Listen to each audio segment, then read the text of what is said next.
This tutorial will examine how to set goals. We will look at the following questions. What is a goal? Why should I set goals? What goals should I set? How do I set goals? And what next? After we have stepped through how to set goals in this tutorial, my next tutorial on goal getting will look at how to implement the plan that will achieve those goals. There are resources on goal setting everywhere, so this tutorial is really a synthesis of some of the core concepts of goal setting. Some of the key references that I've used for this tutorial include the classics, Work Smarter Not Harder, and Napoleon Hill's Success Through a Positive Mental Attitude. I've also looked at some of the more contemporary texts, such as Daniel Kahneman's Thinking Fast and Slow. There are also numerous websites that deal with goal setting, such as Freakonomics Radio, Michael Hyatt's blog, as well as YouTube videos that are useful, such as Simon Sinek's Why, and John Assaraf's two-part series on goal setting. So what is a goal? In 1960, Napoleon Hill wrote about the importance of inspirational dissatisfaction being a motivator which throughout the history of the world has produced all real progress and reform. A good example of inspirational dissatisfaction is Albert Einstein. He was dissatisfied with Newton's laws because they couldn't answer all of his questions, so he kept inquiring into nature and higher mathematics until he came up with a theory of relativity. Inspirational dissatisfaction gives rise to the concept of present and future states. We are currently in the present state, but we have a vision for where we want to be in the future state.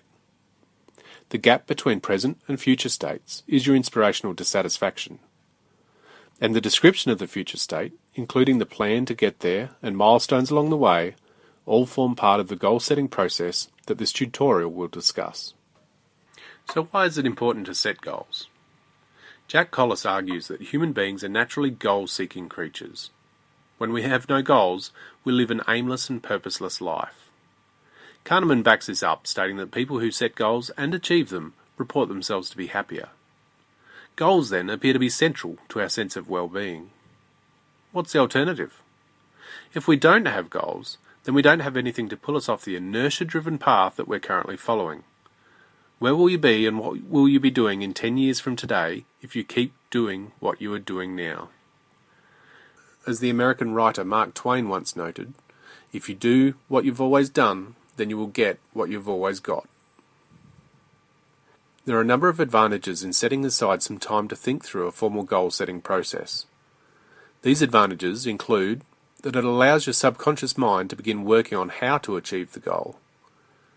Because you know what you want, there is a tendency for you to try to get on the right track and start heading in the right direction. Setting a goal gets you into action. Work becomes fun. Setting a goal motivates you to pay the price. You budget your time and money if you have something to aim for. And finally, you become more alert to the opportunities that will help you achieve your objectives. So if goals are so important, why don't people set them? There are many reasons that could explain this. One explanation could relate to fear. People are scared to commit to a goal and so come up with lots of excuses to avoid setting it. People would rather cling to an ill-defined and vague hope rather than to commit to a well-defined goal that they may not achieve. Our tendency is to be loss-adverse. This means that people are motivated more by fear of losing what they have than by gaining what they could get if only they aim for it. Another reason is that people are not connected with their why. If you're struggling with identifying what is important to you, or to come up with ideas for your goals, I encourage you to watch any of Simon Sinek's YouTube videos on why. And finally, it could be that many people simply don't know where to begin. Often deciding on the goal is the hardest part of the process. So let's begin there. So what goals should I set? That is entirely up to you. What is your present state? Where do you want to be in the future? What is important to you? What are you inspirationally dissatisfied about? Collis recommends breaking your goals down into career goals, personal goals, recreational goals, personal growth goals, material goals, social goals, and business goals. While your goals don't have to fit within this template, It is nevertheless a useful exercise to think about each of these dimensions to your life. The important thing is to ensure that your goals are your own. It's your life, take charge of it, and do what's meaningful to you. Most of us allow our goals to be set by our employers, parents, spouses, children, or the government. It's difficult to set your own goals and to be your own person when there exists a myriad of forces persuading you to do otherwise. But at the end of the day, as Christopher Morley, the American novelist, once wrote, there is only one success: to be able to spend your life in your own way. So how do you want to spend yours? If you're struggling to think about what goals you want to achieve in life, then a useful approach may be to begin with the end in mind. What do you want to be remembered for? What life achievements do you think you would be proud of? There is some really interesting contemporary research on what the elderly regret not having done in their lives. Perhaps that may be a useful starting point for thinking about what goals you should set. Now that we've gone through the creative process of thinking through goals we might like to set, the next step is to go through the more mechanistic process of actually framing and setting the goal. So how do I set goals? The SMART methodology is a very commonly used process for goal setting.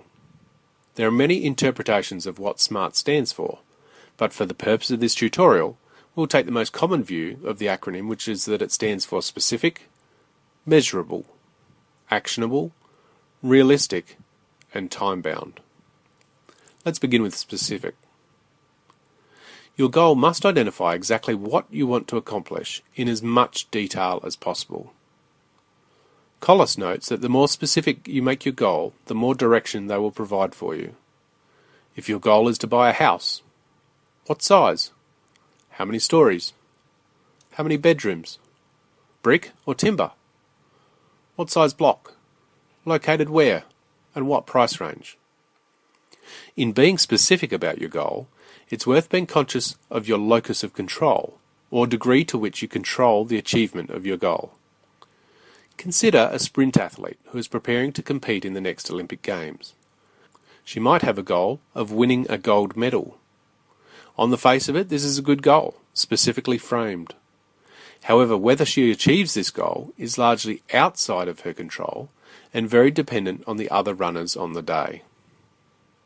Compare this to the goal of running 100 metres in 10.40 seconds. This shifts the goal back to an internal locus of control and allows her to take full responsibility for the outcome. Consider carefully whether your goal should be expressed in terms of the process or the outcome, because often we don't control the outcome. Let's now look at measurable.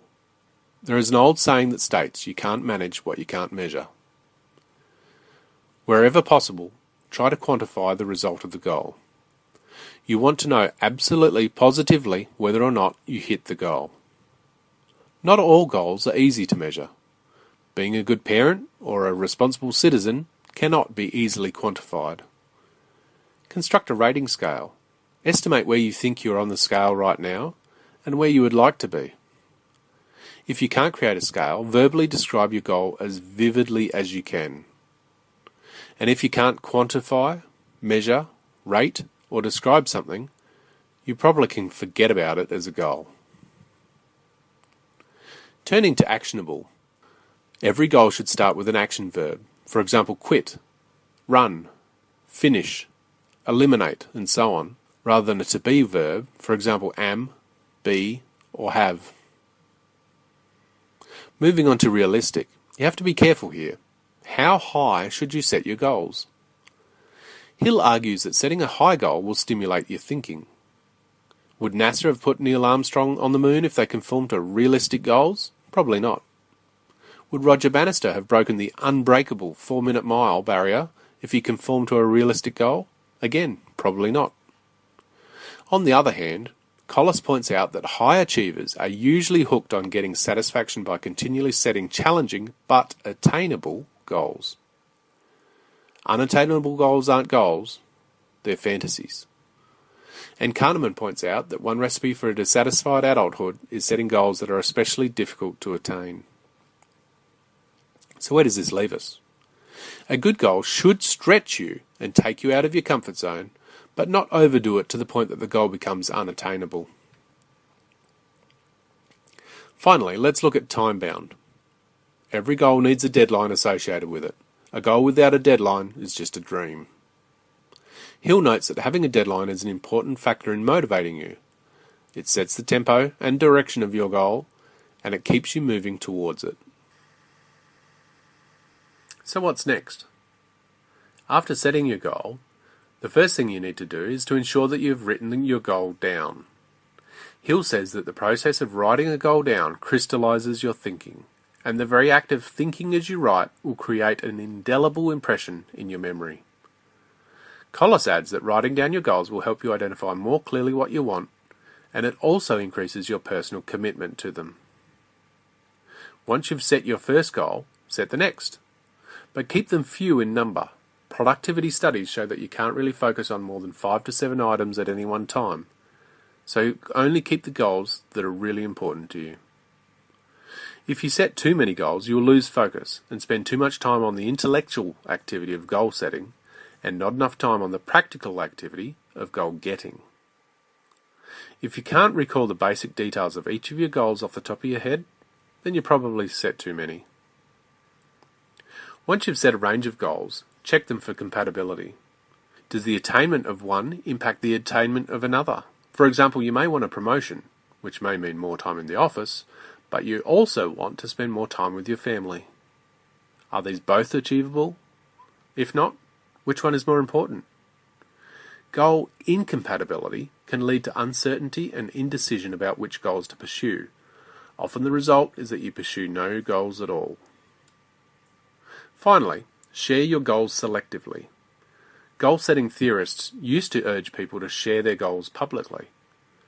But by sharing your goal publicly, you may trick yourself into thinking that you have gotten one step closer to achieving your goal as you bask in the warm glow of telling people your good intentions.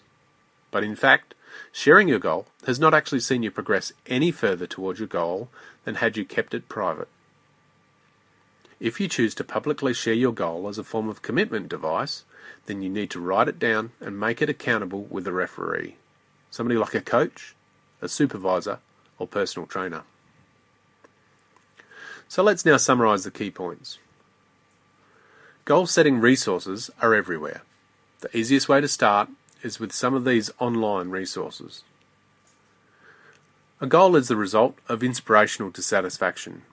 You are in your present state, but you are inspired to reach a higher future state at some time in the future. Goal setting is central to our sense of well-being, but many people don't set them because of fear of failure, lack of connection to their why, or simply don't know where to begin. Goals can be set across a range of dimensions in your life. The important thing to remember is that it is your life, so they should be your goals. The SMART methodology is one way to frame your goals. Be specific. Ensure that your goal is measurable. Start them with an action verb. Ensure that the goal is challenging but attainable. And ensure that you have a deadline for completion.